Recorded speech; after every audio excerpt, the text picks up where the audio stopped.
fight Beterbiev beats Bivol? If Beterbiev beats Bivol, would you consider fighting him? If I go up to 175, I will fight Bivol. What about Beterbiev? Bivol versus Beterbiev is hours away, but in the middle of everything, Canelo's name is now becoming the focus.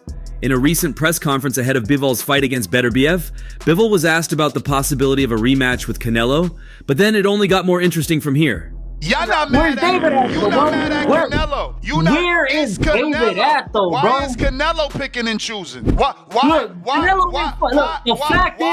Nearly 2 years after Dmitry Bivol's shocking win over Canelo Alvarez, a new scandal has exploded. Legendary Mexican trainer Ignacio Nacho Beristain recently made a claim that's shaking up the boxing world. Apparently, Bivol was pressured to lose that fight. According to Beristain, not only did Bivol refuse to lose, but he also never received all the money he was promised because he didn't go along with the plan. And this is the leading reason why Bivol is not chasing the rematch as much. Beristain revealed this during an interview on the Spanish YouTube channel El Boxler. He claimed Bivol was supposed to receive between $5.5 million and $7.5 million, but didn't take the money because it came with conditions. They were forcing him to lose, but he never gave in, Beristain said. This claim is now spreading like wildfire, especially after sports podcasts picked up on the news, adding even more fuel to the controversy. How strong is there a desire to go and have a second fight with Canelo? I didn't take as a serious, to be honest, too much. Fans are now questioning if the 2022 fight was more than just a fair contest. Canelo was the heavy favorite going in, with most people expecting him to dominate. Instead, Bivol completely controlled the fight, using sharp jabs and footwork to keep Canelo from landing anything meaningful. He won by unanimous decision, and there was no doubt he deserved it. But now, the idea that Bivol's victory wasn't just an upset, it was a rebellion against outside pressure, has fans buzzing.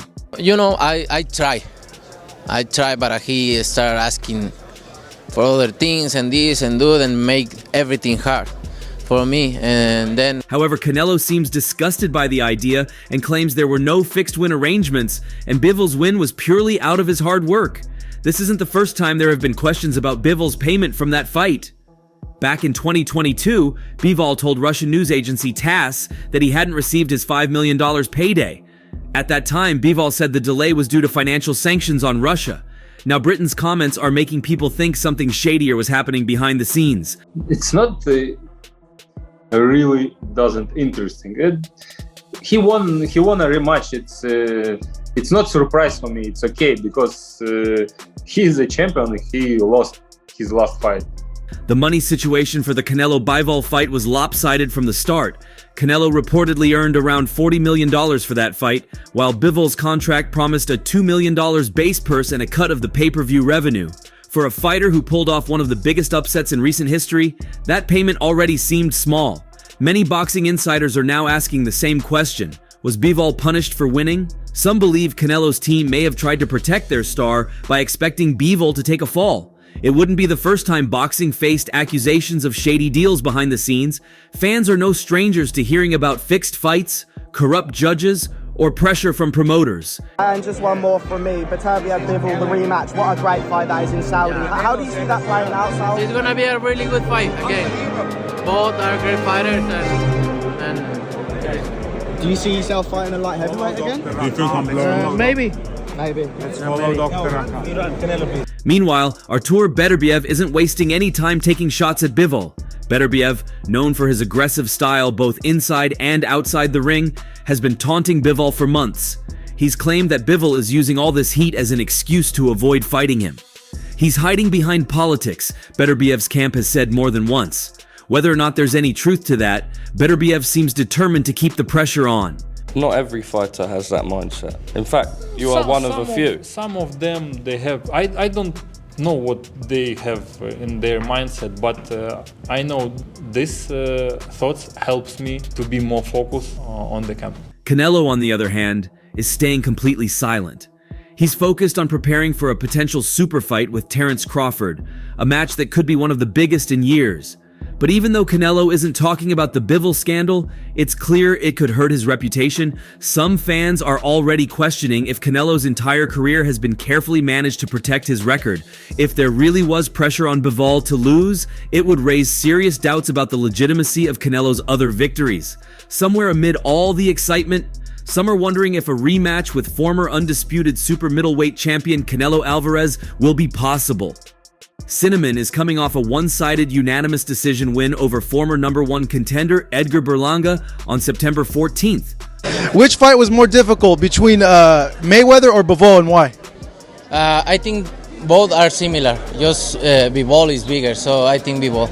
On the same day, reports revealed Canelo is seeking a rematch with Bivol in May 2025, given he beats Beterbiev. However, in a recent interview with FightHub TV, Bivol revealed the rematch is a closed subject. Dmitry Bivol is not thinking about Canelo Alvarez. During the interview, a reporter asked Dmitry Bivol about his plans after potentially claiming all the belts in the 175-pound division, specifically regarding a rematch with Canelo Alvarez, who has hinted at wanting another shot. Bivol, however, remained focused on his upcoming fight, saying, "I don't think about Canelo because I have my fight." It's worth mentioning that after Bivol's victory over Canelo Alvarez in 2022, there were discussions about a rematch, but they never materialized. Canelo attributed his performance in that fight to several factors, including a wrist injury he had sustained before facing Bivol. We already know each other, and I'm in a new phase. I didn't lose before, but now I want a revenge. He later underwent surgery following his third bout with Gennady Golovkin, which started a stretch of 3 consecutive wins. After the delay, Bivol revealed that he had been waiting for a rematch with Canelo, but eventually grew tired of the inactivity. About Canelo, we had 1.5 years waiting. Does he want to fight or he doesn't want to fight? It was only talks and nothing actions, nothing any negotiations at all. It's just a closed subject, Bivol told the reporter. Still, Bivol didn't completely rule out the possibility of facing Canelo again, adding, "I'm busy now with Beterbiev, and we will see what will happen." Meanwhile, Bivol has revealed who he considers the tougher opponent between Beterbiev and Canelo. Bivol's honest comparison between Canelo and Artur Beterbiev. Yeah, he's really tough. He's really strong. He's one of the strongest people which I see. Back in January this year, Bivol appeared in an interview with Matchroom Boxing, where he made a candid comparison between his upcoming opponent and former rival Canelo Alvarez. He explained, "To be honest, I believe this is the hardest test. Why? Because he's stronger. I know he's physically stronger than Canelo." The unbeaten Russian also emphasized that although Beterbiev is often praised for his power, people overlook his exceptional technique, which makes Beterbiev a well-rounded and dangerous fighter. Notably, Beterbiev had maintained a 100% knockout ratio and sent elite-level boxers like Joe Smith Jr. and Anthony Yarde crashing onto the canvas. That being said, a potential win against Artur Beterbiev may see Dmitry Bivol face-to-face with Canelo Alvarez one more time. Very strong punches, right hand, even through my left. I have, you see my thumb is swollen because I was holding it on my head and he was beating on my hand. Dmitry Bivol has also given his thoughts on the upcoming mega fight between Canelo Alvarez and Terence Crawford, and as usual, his analysis hasn't been without controversy. Having faced Canelo before, Bivol knows firsthand just how tough it is to face the Mexican legend, especially when moving up in weight. In this case, Crawford is making a significant jump from 147 pounds all the way to 168 pounds. While many are hailing Crawford for daring to be great, Bivol's words hint at the brutal realities that come with such an ambitious move. Will he have enough time to get used to the power of similar guys, like Canelo? I don't know, but it's an interesting fight. Bivol highlighted the need for Crawford to get used to fighting at the bigger weight before stepping in with Canelo. "He's big, but I don't know if he can make weight jump," Bivol told TalkSport. The Russian's skepticism isn't unfounded. Crawford has been dominant at welterweight, but jumping up 14 pounds without testing the waters is a massive risk. Bivol didn't hold back in stressing that this fight isn't just about skill. It's about adapting to the physical toll of fighting bigger, stronger opponents. Crawford's speed and agility may not be enough if he hasn't trained his body to handle the relentless pressure that Canelo is known for. Do fights like that help your legacy, or do you feel like that's something that's not worth it to you? Everything in my career, every fight make my legacy different and better. No, Crawford is a great fighter. He's a good fighter, but like I say, he's weight classes for a reason. I'm focused 100% on Berlanga, and you never know what happened. Yeah. Bivol also compared this upcoming clash to his own battle with Canelo 3 years ago. He believes that Canelo's style will once again be aggressive, with the Mexican superstar looking to apply constant pressure. "I'm sure Canelo will be the one who is pressuring Crawford," Bivol said.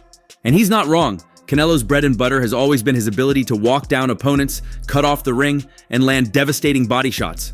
Crawford, on the other hand, will likely rely on his trademark adaptability and slick footwork to keep Canelo at bay. However, Bivol suggested that Crawford's ability to keep distance may not be enough. "You need to get used to it and work with bigger guys," Bivol warned.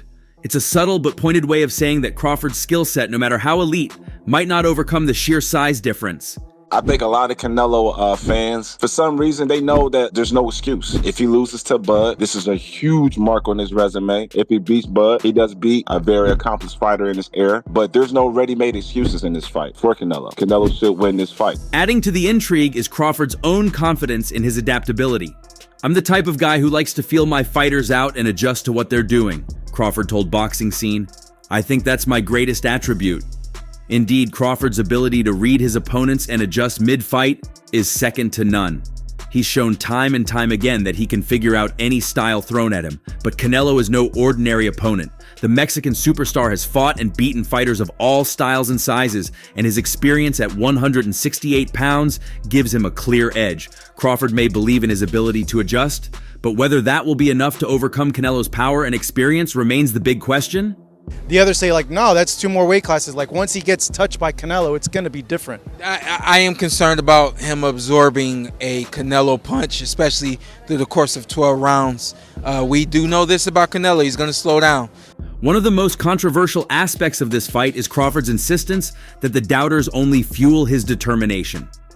"People say you're too small, or you're outmatched, or you don't belong in the ring with these types of fighters," Crawford said. "That's when great fighters perform their best."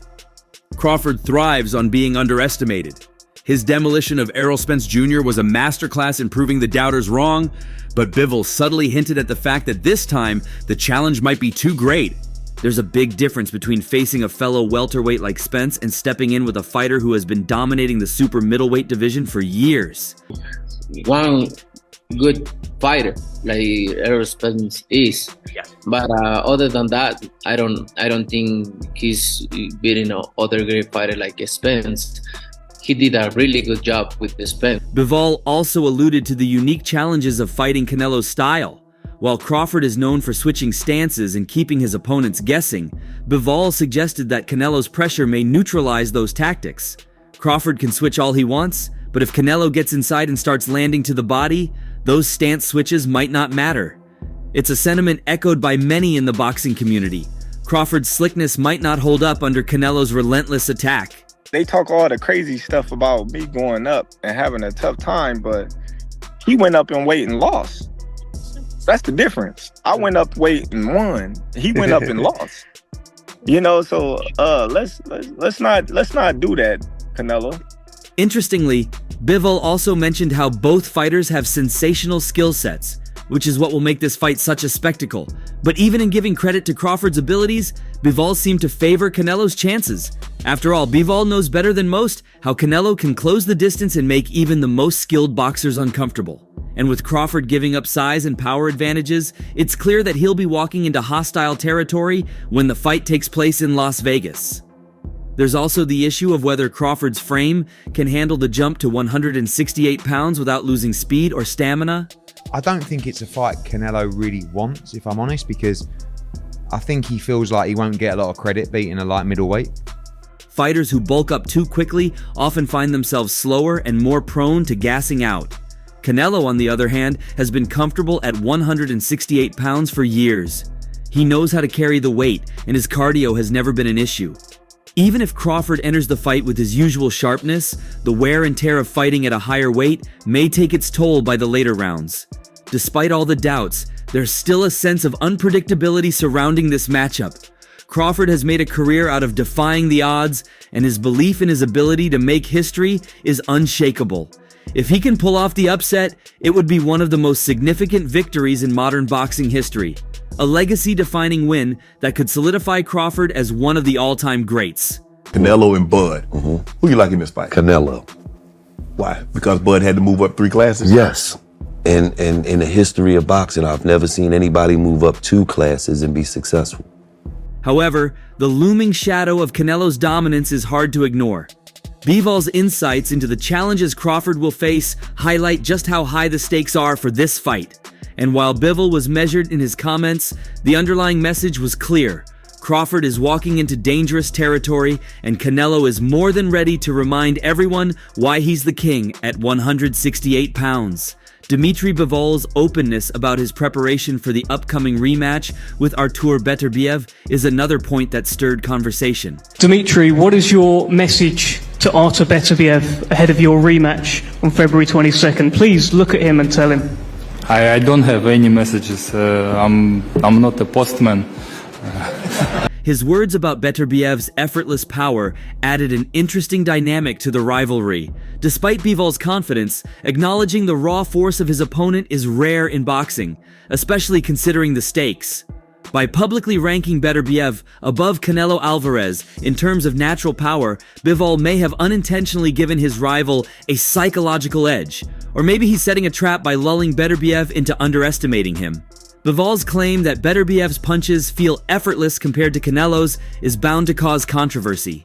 Many boxing analysts have argued that Alvarez is more technical and methodical, which could explain why Bivol felt more of a build-up in Canelo's strikes. But Bivol seems to believe that raw power, when unforced, can be even more dangerous. More aggressive, more smarter with defense, more pressure, more punches. Like, what does that look like? Everything. You train for everything? Of course. Yeah? Some fans might see this as a subtle jab at Alvarez's inability to hurt Bivol during their bout, while others may question whether Bivol is trying to downplay his loss to Beterbiev by suggesting he simply got hit with something otherworldly. Jean Pascal and Joe Smith Jr. being mentioned in Bivol's list of hardest punchers also raised eyebrows. Joe Smith Jr. is known for his heavy-handed style, but it's fascinating that Bivol put Pascal in the same category.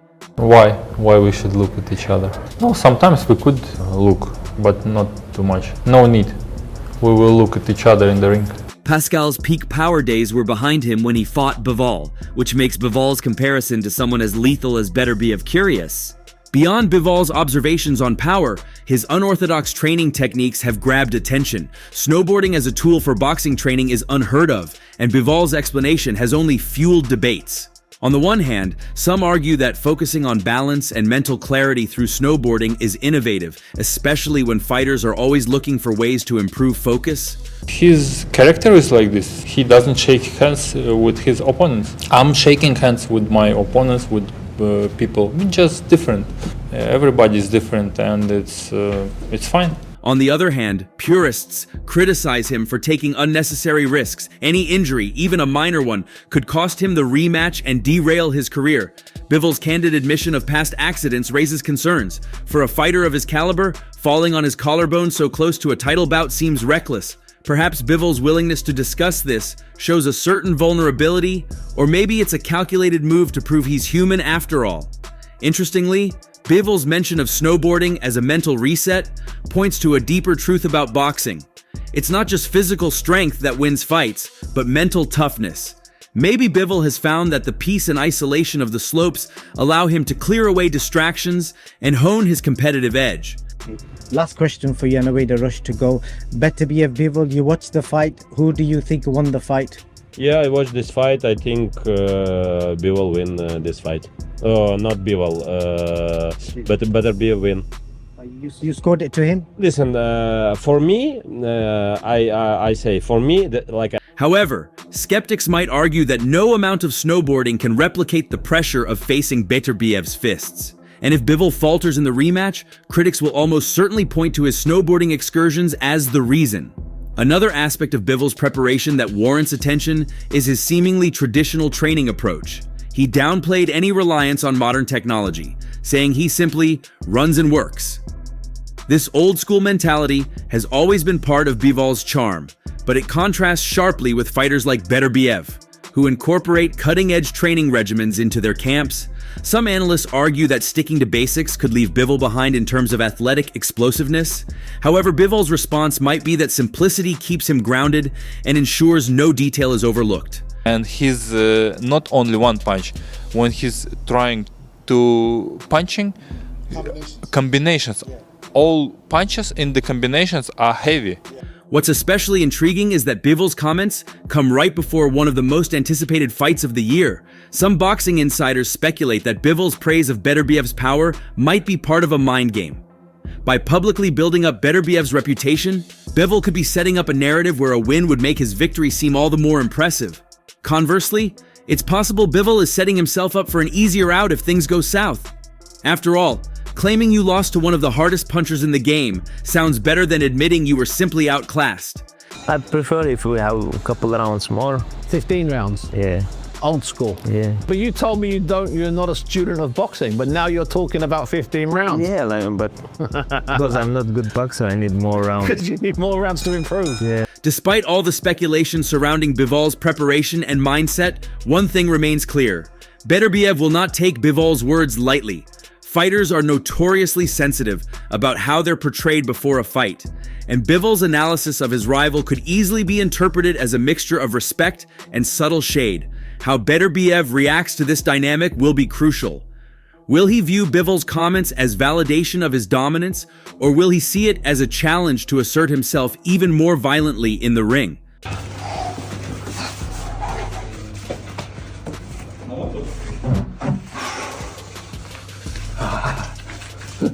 Lastly, the pressure Bivol faces leading into the rematch cannot be overstated. By highlighting Beterbiev's strengths while doubling down on his belief in his own superiority, Bivol has essentially created a narrative where anything less than a win could damage his credibility. But maybe that's exactly what he wants. Bivol seems most comfortable when his back is against the wall. Well, how do you see it? Share your thoughts below and don't forget to like and subscribe to the channel for more updates.